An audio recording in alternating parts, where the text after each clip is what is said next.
નમસ્કાર વિદ્યાર્થી મિત્રો, હું જસાણી સર જસાણી એજ્યુકેશનમાં આપ સર્વનું હાર્દિક સ્વાગત કરું છું. આગળનો જે લેક્ચરમાં આપણે જોયું કે વિદ્યુતીય ફ્લક્સ એટલે વિદ્યુત ક્ષેત્ર અને પૃષ્ઠ સદિશ વચ્ચેનો અદિશ ગુણાકાર. કે તો આપણને સૂત્ર મળ્યું flux is equal two E dot A. આજે જે આપણે જોવું છે એ ગોસનો નિયમ અને એની એપ્લિકેશન કહેતા ઉપયોગો. જોઈએ પહેલા ગોસનો નિયમ કોને કહેવાય? ગોસનો નિયમ કોને કહેવાય એ જોઈએ, કારણ કે તમને 2 માર્કમાં ક્વેશ્ચન પૂછે કે ગોસનો નિયમ સમજાવો. ગોસનો નિયમ સમજાવો તો આવો આવે: કોઈ પણ બંધ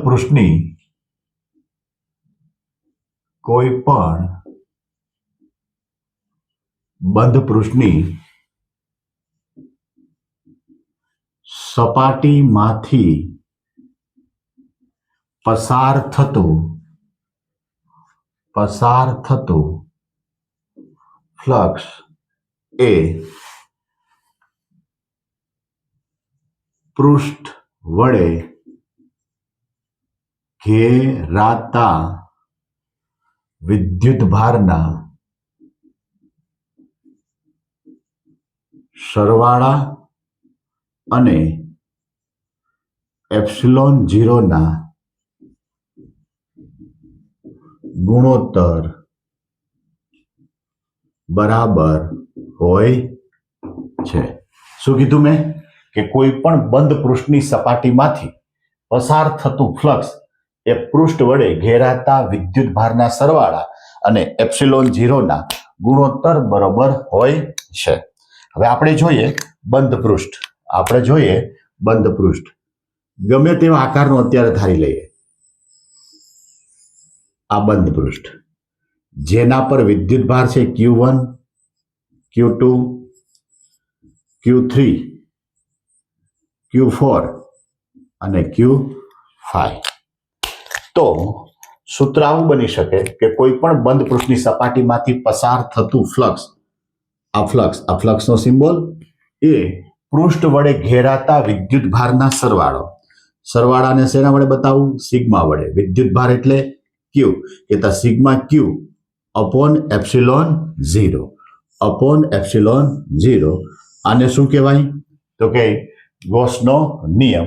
હવે આપણે આપણી રીતે જોઈએ તો ફ્લક્સ ઇઝ ઇક્વલ ટુ આવું ક્યાંક આવતું હતું. ફ્લક્સ ઇઝ ઇક્વલ ટુ, કારણ કે આપણે જે ફ્લક્સનું સૂત્ર સાબિત કર્યું, સંકલન E ડોટ dA. આવું ક્યાંક હતું. તો સંકલન E dot dA is equal to sigma Q upon epsilon 0. હવે આ સૂત્ર પર એટલે જવું પડ્યું કે આની અંદર જુઓ તો દેખીતી રીતે આ જે છે આમાં તો સ્પષ્ટ વિદ્યુતભારનો સરવાળો થયો, પરંતુ આ જે E છે એમાં પણ વિદ્યુતભાર હોય કે નહીં એ જોવાનું રહ્યું. વિદ્યુતભાર હશે કે નહીં હોય? તો કે વિદ્યુત ક્ષેત્ર હંમેશા વિદ્યુતભાર વડે મળે છે. તો આની સ્પષ્ટતા જરૂરી છે કે સમીકરણની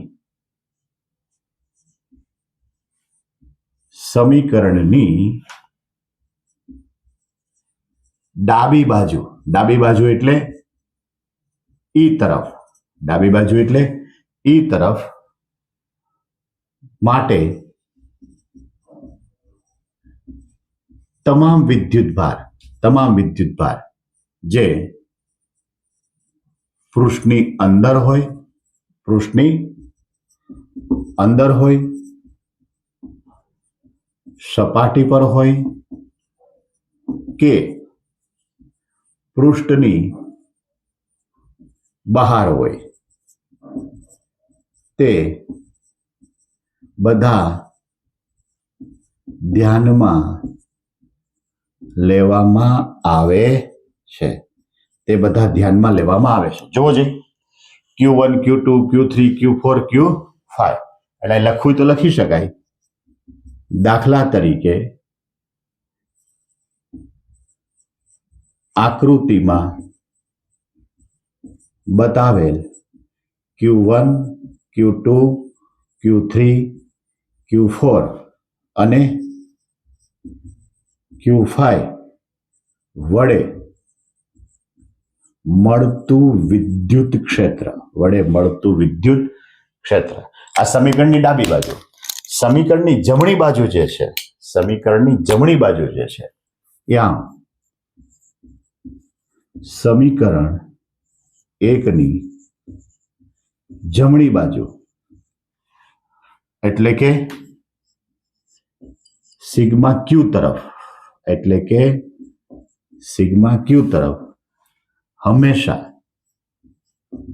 હંમેશા પૃષ્ઠ વડે ઘેરાયેલો વિદ્યુત ભાર જ ધ્યાનમાં લેવાય. દાખલા તરીકે sigma q is equal two Q1 Q2 વત્તા Q3. જોજી, ત્રણ જ વિદ્યુત ભાર ઘેરાયેલા છે, Q1 Q2 ને Q3. Q4 અને Q5 એ હંમેશા ક્યાં છે? બહાર છે. એટલે આ ત્રણ જ વિદ્યુત ભારને સિગ્મા ક્યુમાં ધ્યાનમાં લેવામાં આવે છે. હવે આના ઉપયોગો જોઈએ તો કે ત્રણ મેઇન ઉપયોગો છે. ગૌસના નિયમના ઉપયોગો તમને 2 માર્કમાં પૂછે તો લખી શકાય ના નિયમનો ઉપયોગો. એમાં જે પહેલું છે કે વિદ્યુત ભારિત અનંત લંબાઈના સળિયા વડે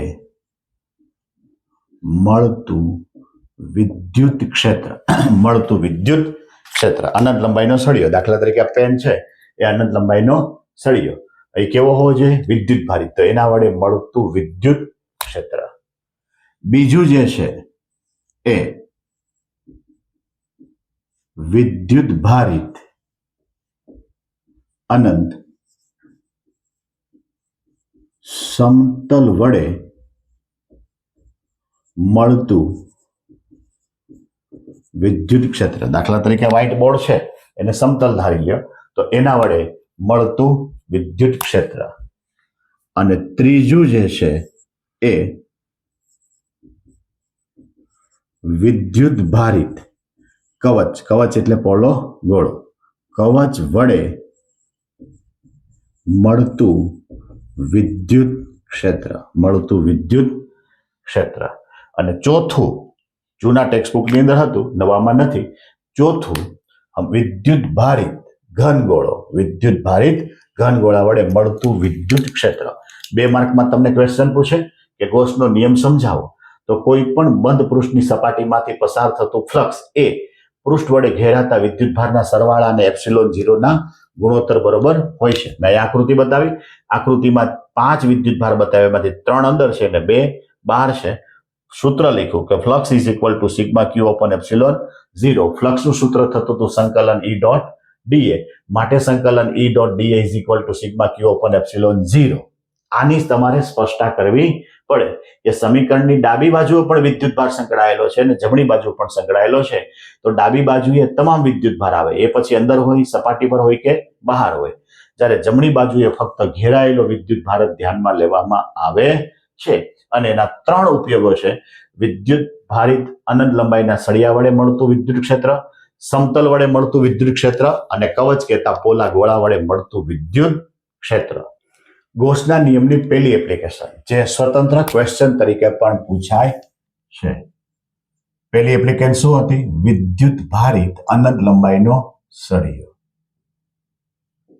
વિદ્યુત ભારિત અનંત લંબાઈના સળિયા વડે મળતું વિદ્યુત ક્ષેત્ર સમજાવો. આવો પ્રકારનો ક્વેશ્ચન હશે, આવો પ્રકારનો ક્વેશ્ચન હશે. તો અનંત લંબાઈનો સળિયો જેના પર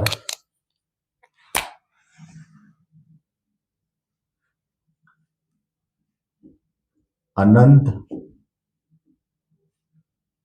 લંબાઈના સળિયા પર લેમડા જેટલી વિદ્યુત ભારિત ઘનતા અને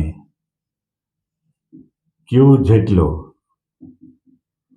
વિદ્યુત ભાર વિતરિત થયેલો છે. આમાં જોઈએ અનંત લંબાઈનો સળિયો, આકૃતિ જરૂરી છે.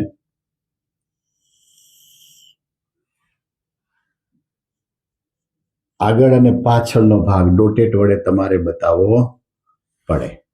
આનંદ લંબાઈનો સળિયો, એમાં મારે આર ત્રિજ્યાનું ગાઉસિયન નળાકાર્ય પૃષ્ઠ ધારવાનું છે. ગાઉસિયન નળાકાર્ય પૃષ્ઠ ધારવાનું છે. તો નળાકારને બે સાઈડ હોય, એક વક્રાકાર હોય અને એક વર્તુળાકાર હોય. એક વક્રાકાર હશે, એક વર્તુળાકાર હશે, બે બાજુ વર્તુળાકાર હોય. આ જે બતાવું આ નળાકાર થયો, આવું ગાઉસિયન પૃષ્ઠ મેં ધાર્યું છે. જેની ત્રિજ્યા આર છે, અને ત્રિજ્યા કેટલી છે? આર.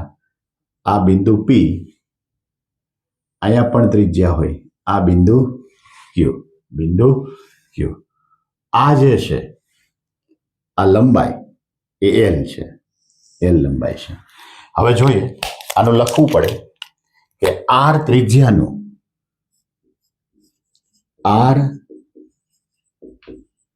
ત્રિજ્યાવાળું અને એલ લંબાઈનું નળાકાર્ય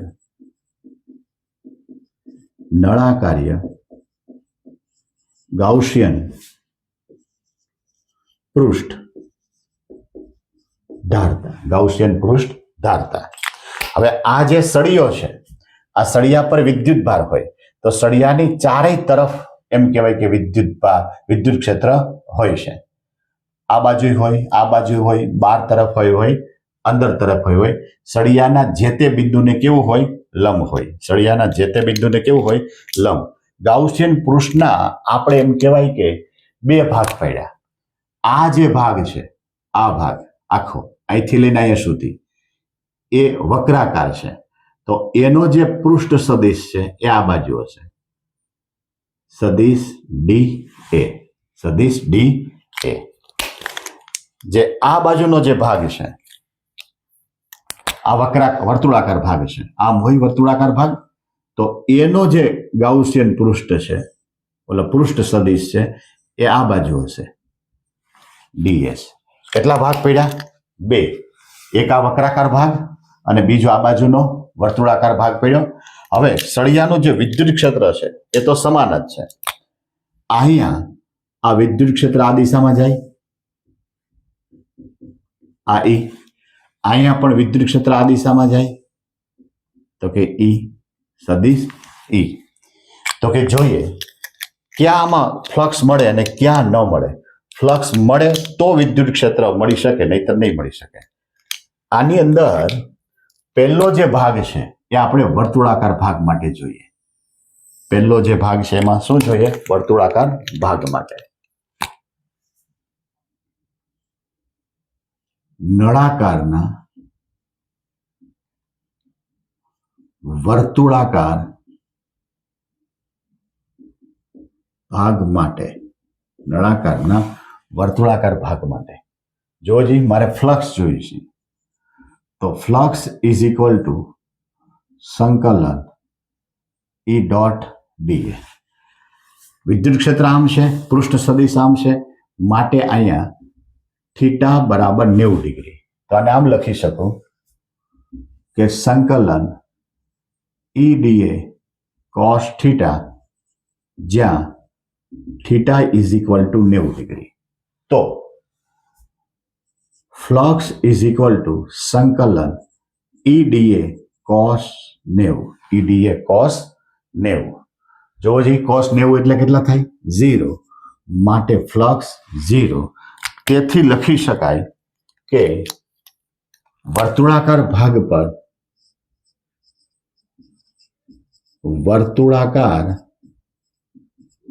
ભાગ પર ફ્લક્સ 0.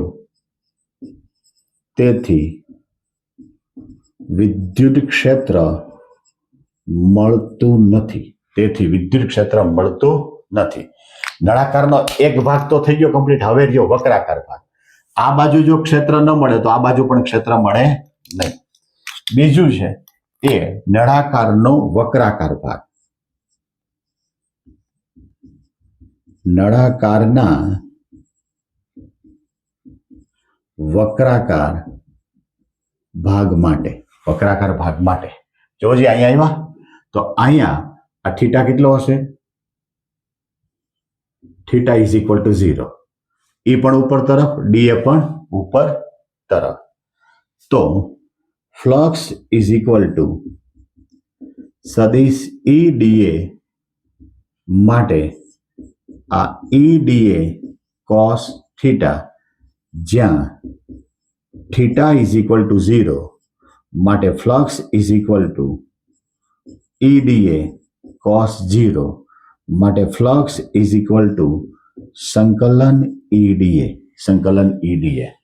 એનો મતલબ એ થયો કે જ્યાં ફ્લક્સ મળે છે માટે ત્યાં વિદ્યુત ક્ષેત્ર મળતું હશે. સૂત્રને આપણે આગળ વધારીએ, જોઈએ ગોસના નિયમ પરથી. ગોસના નિયમ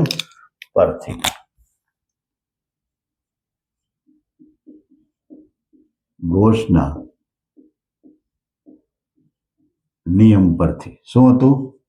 તો કે flux is equal to sigma q upon epsilon 0.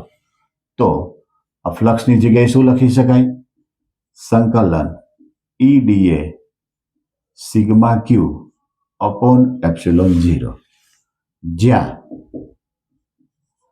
Sigma q is equal to q. વિદ્યુત ભાર ક્યુ છે સંકળાયેલો, તો આવું લખી શકાય. આ E અચળ છે એટલે એને બહાર લઈ લઈએ. EDA is equal to Q upon epsilon 0. હવે અહીંયા જોવો છે સૂત્ર આવું ક્યાંક બનતું હતું કે આ જે વિદ્યુત ભારિત ઘનતા છે એ લેમડા છે. લેમડા બરાબર ક્યુ અપોન એલ. તો ક્યુ બરાબર લેમડા એલ થાય. એટલે એ લખી નાખું કે જ્યાં ક્યુ બરાબર લેમડા એલ. કેવી રીતે આવ્યું એ આપણે આકૃતિની બાજુમાં બતાવી દીધું. આ પહેલું. બીજું છે સંકલન DA એટલે ક્ષેત્રફળ. જ્યાં સંકલન DA is equal two 2πRL. તો કે નળાકારનું ક્ષેત્રફળ કેટલું થાય? તો કે 2πRL. R શું છે? ત્રિજ્યા. L શું છે? લંબાઈ. તો હવે આ બે કિંમત જો આપણે આમાં મૂકીએ તો આવું બન્યું. આ E 2πRL બરાબર lambda L upon epsilon 0. LL ઉડી ગયા. E ને હું કરતા બનાવું કારણ કે મારે તો અંતે વિદ્યુત ક્ષેત્ર મેળવવું છે. તો 1 upon 2π epsilon 0 lambda upon R. હવે જો નીચે 4π એપ્સિલોન 0 હોય તો કે મૂકી શકાય. તો એનો મતલબ છે 2 વડે ગુણું 2 વડે ભાંગું. તો E બરાબર આ 2 4π એપ્સિલોન 0 લેમડા અપોન R. તો એનો મતલબ એ થયો કે 2k લેમડા અપોન R. માટે અનંત લંબાઈના સળિયા વડે મળતું વિદ્યુત ક્ષેત્ર અનંત લંબાઈના સળિયા વડે મળતું કુલ વિદ્યુત ક્ષેત્ર આ બને વક્રાકાર ભાગનો તો કેવું વર્તુળાકાર ભાગનો તો કેવું થઈ ગયું 0 એટલે આપણી પાસે વક્રાકાર ભાગ એક જ રહ્યો 2 માર્કમાં પ્રશ્ન પૂછે 3 માર્કમાં પ્રશ્ન પૂછે કે વિદ્યુત ભારિત અનંત લંબાઈના સળિયા વડે મળતું વિદ્યુત ક્ષેત્ર તો પહેલા તમારે અનંત લંબાઈનો સળિયો એમાં શું બતાવવાનું લેમડા જેટલી વિદ્યુત ભારિત ઘનતા છે ક્યુ જેટલો વિદ્યુત ભાર છે આની અંદર મારે ગાઉસિયન પૃષ્ઠ ધારવાનું ગાઉસિયન પૃષ્ઠ ગમે તેવું ધારી શકો અહીંયા આપણે કેવું ધારવાનું છે નળાકાર તો નળાકાર માટે આપણે શું બતાવવાનું તો કે જેની r ત્રિજ્યા છે અને l લંબાઈ છે એવું મેં p અને q બિંદુ વચ્ચે ગાઉસિયન પૃષ્ઠ નળાકાર રીતે ધાર્યું છે હવે નળાકારને બે ભાગ છે એક છે આ વક્રાકાર અને એક છે વર્તુળાકાર તો કે વક્રાકાર ભાગનો જે પૃષ્ઠ સદિશ છે એ ઉપર તરફ હોય આ વર્તુળાકાર ભાગનો જે પૃષ્ઠ સદિશ છે આ બાજુ આમાં છે સળિયાને સમાંતર સળિયા વડે મળતું ક્ષેત્ર હંમેશા સળિયાને લંબરૂપે હોય છે એટલે વક્રાકાર સપાટીમાંથી બહાર નીકળે છે અહીંયા પણ આવી રીતે છે અહીંયા ખૂણો θ 0 બને છે અહીંયા ખૂણો 90 બને છે એટલે પહેલો જે ભાગ છે એ હંમેશા વર્તુળાકાર સપાટી માટે છે તો વર્તુળાકાર સપાટી માટે ફ્લક્સનો નિયમ લખ્યો ખૂણો મેં 90 બતાવ્યો એટલે cos 90 એટલે 0 એટલે ફ્લક્સ 0 જેથી એમ કહેવાય કે વિદ્યુત ક્ષેત્ર મળતું નથી વક્રાકાર ભાગ માટે જુઓ તો ખૂણો કેવો બને 0 માટે EDA cos 0 માટે EDA મળે હવે ગોસના નિયમ પરથી કે flux is equal to sigma q upon epsilon 0 તો ફ્લક્સ એટલે શું થાય EDA મેળવ્યું sigma q upon epsilon 0 sigma ક્યુ એટલે ક્યુ તો સૂત્ર અહીંયા E ને મેં બહાર લઈ લીધો કારણ કે અચળ છે જેનું સંકલન ન થાય E સંકલન DA is equal to Q upon epsilon 0 અહીંયા રેખીય ઘનતા એટલે લેમ્બડા બરાબર ક્યુ બાય એલ તો ક્યુ બરાબર લેમ્બડા એલ અને આનું ક્ષેત્રફળ થાય નળાકારનો 2πr l આ બે કિંમત મૂકું એટલે l ઉડી ગયા ઈ ને મેં કરતા બનાવ્યો તો 1/2πε0 લેમ્બડા અપોન r મારે k જોતો હોય તો નીચે 4πε0 આવવા જોઈએ તો મેં 2 વડે ગુણ્યા 2 વડે ભાંગ્યા તો આપણને સૂત્ર મળી ગયું 2 લેમ્બડા અપોન 4πε0 ઇન્ટુ r જ્યાં 4πε0 ની કિંમત મૂકી k એટલે આપણને સૂત્ર મળ્યું E2k લેમ્બડા અપોન r માટે હંમેશા અનંત લંબાઈના સળિયાનું સૂત્ર યાદ રાખવાનું કે E બરાબર 2k લેમ્બડા અપોન r જો તમારે આને સદિશ રૂપ બતાવવું હોય તો આમ બતાવી શકશું કે આ સદિશ E બરાબર 2k lambda upon r into n caret કેવી રીતે ઘટે છે તો કે સળિયાથી જેમ જેમ દૂર જાઓ એમ r ના વ્યસ્ત પ્રમાણમાં ઘટે છે આવા પ્રકારના શોર્ટ ક્વેશ્ચન પૂછી શકે